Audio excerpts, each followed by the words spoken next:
Greetings, my fiendish legs, and welcome to Bat's Long-Shirt Burns. With pleasure and join my friends. And we are back once again with another episode of Batmarch, and this time, like we said in the previous review, this time around we will be reviewing at least another one of the, at least a few of the famous episodes of all time throughout this series.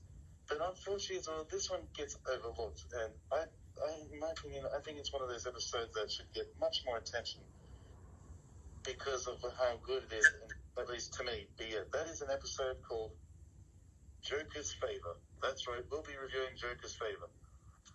And before we start, of course, the episode itself was written by... The episode itself was written by Paul Dini and directed by Boyd Kirkland. Two big names in Batman the Animated Series. Without a link, let's take a look. Yep. The plot of this one is about, some regular guy named Charlie Cohen who's driving on the freeway, but unfortunately in life he's, everybody's punching bag.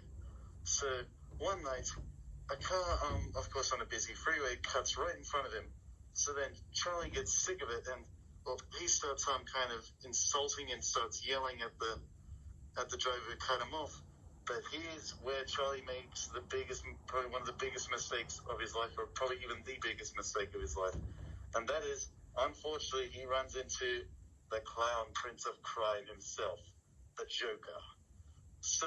Oh my god! He just cussed out the Joker! Yep. But then, of course, Charlie tries to apologize to the Joker and even asks him, how could I, make it up to you and everything. So Joker asks him to do him one simple thing, and that is to do him a favor. And so, anyway, Joker pretty much tells Charlie to go back home after a while, and stay there for a while, and then, meanwhile, I should say, it's been 2 years later since him and Joker met. But for the first time, since those 2 years, Charlie actually has a new name and lives in a new home with his wife and son. But unfortunately, let's just say Joker catches up to him and is not far behind.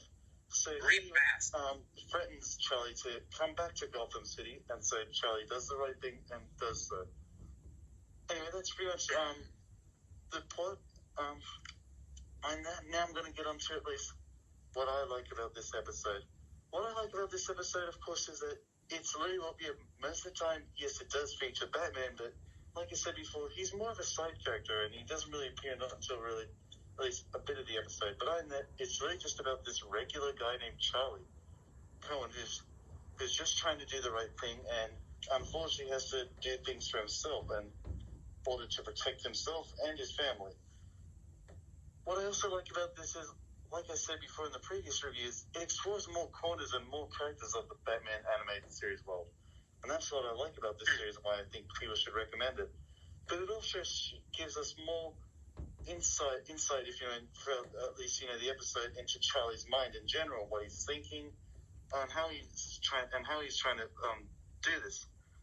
And the last thing that I like about him as well is that he realizes that this is something that he must do on his own. And this is his mistake, and he has to be the one to try and fix it. And that's what I love about it. Anyway, Silver, what do you have to say about this episode so far? To be honest, I actually liked it.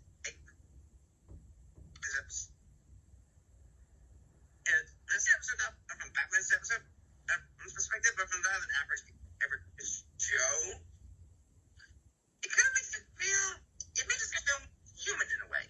But besides, as Charlie, there is one character that likes the show on this episode, and that would probably be the introduction in the Joker's henchwoman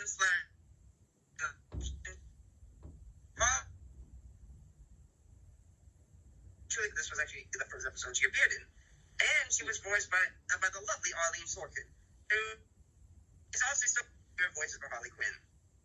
But if you guys Yes, this is also the first ever major appearance, not even comics in general, because Harley Quinn at this time didn't even appear in comic books, of course, but yeah, of Harley Quinn.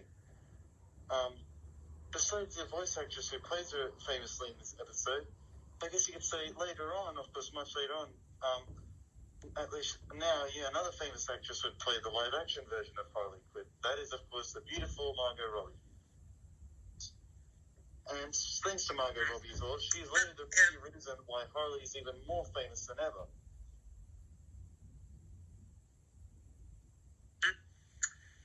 Although, truth be told, there is one element of this, there is one in particular device that's given an early version of in this episode. But you mind if I continue on with the plot? No offense, but not really. It's, back there, what I just explained there is pretty much the basis, but it's still on that as well. What I also like about this episode is that it's really just incredible how they just make it just about some random guy just trying to do things for himself and stand up for himself. Speaking of, another thing that I find amazing is about that the last few minutes. Do you want to say what it is, Silver? Of course. And mainly it involves a special partying of the commissioner, which the Joker is obviously saying to blow him sky high. He's using Joker's favorite to Charlie. He's using him to just open a door and use him as the fall guy.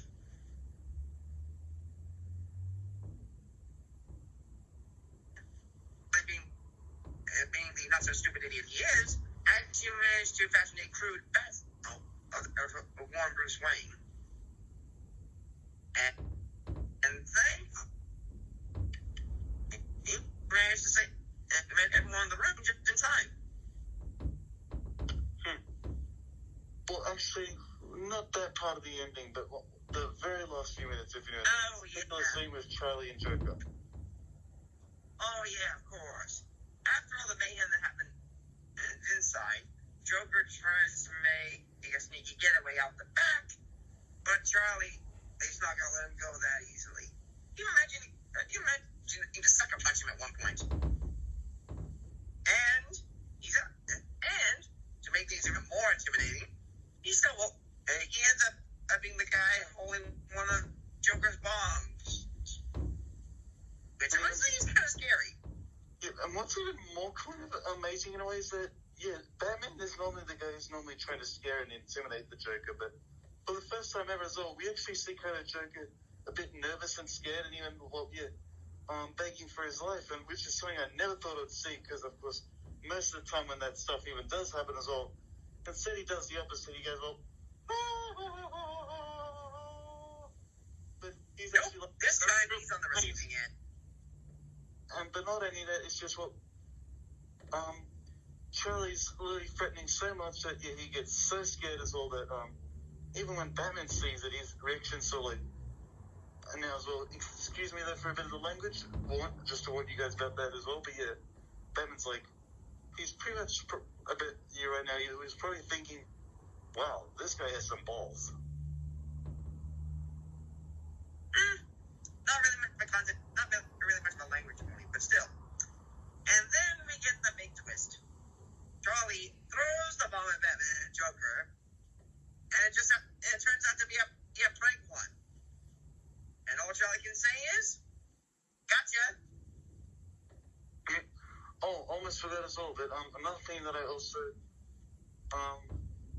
would like to say is that,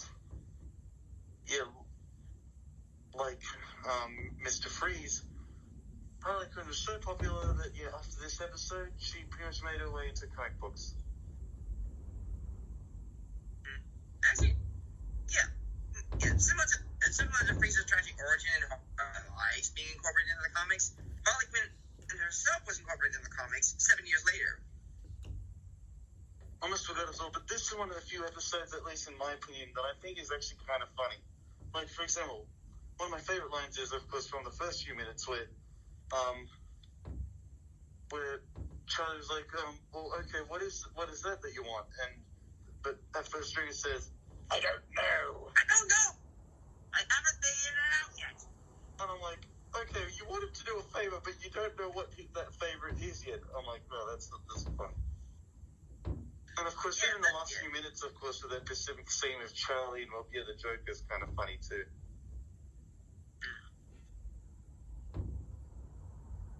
Yeah. To be honest, though, this is does have its moments, but to be honest, it does still feel like it. As mentioned earlier, due to most of the other more popular episodes, Joker's Favour just feels as kind of an underdog in a way, as in most people don't really expect it to be one of the more popular ones. But I still consider it to be one of the. It's like Silver said, it's one of those episodes that I think should get more attention. And yeah, in my opinion, I still think it's actually one of the best episodes ever, and still one that I think still deserves more attention. So my quick as well little rating for it is, well, yeah, as well, it's funny, of course, it's entertaining and explores all the new corners and I should say even different as well sides of the Batman world and universe in general with other characters that still I think it's so great and suspenseful and funny as well at the same time that I would give this episode at least an 8 out of 10. I'm going to give it